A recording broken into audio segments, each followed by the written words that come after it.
The San Francisco 49ers, probably one of the most dynamic offenses in the entire NFL, yet somehow always find a way to fall short. And now they have a pretty bright future. So let's look into it and see what they can do to improve that bright future and maybe make that final push to be a Super Bowl team.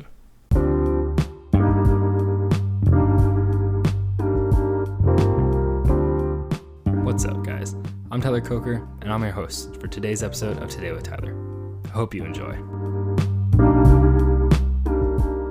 We'll begin with their free agents. Their free agents include Jason Verrett, the corner, G.J. Jones, the defensive tackle, Raheem Mostert, the running back, Kwan Williams, the corner, Jeff Wilson, the running back, Mohamed Sanu, the wide receiver, Jaquiski Tart, the safety, who did drop the potentially game-winning interception against the Rams, Jawan Jennings, the wide receiver, and that's about it.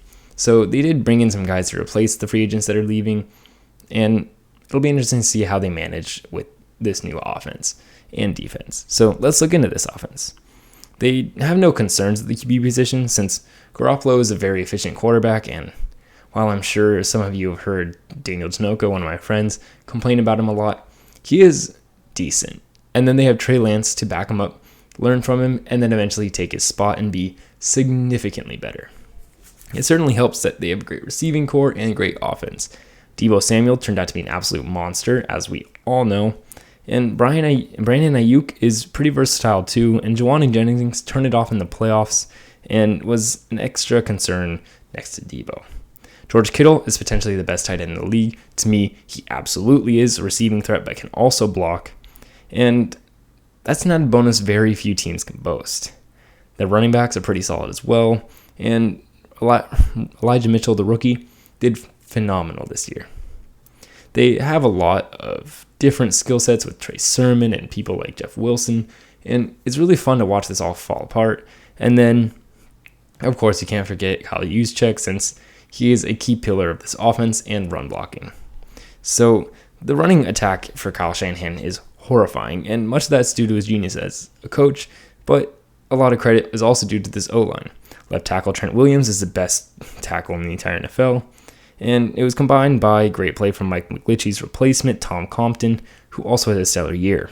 Left guard Laken Tomlinson, who did leave, and offensive center Alex Mack are great as well. And right now they only need guards for this O-line, which is a late round solution, which is fantastic for them. Looking at their defense, it made them a solid, dependable team.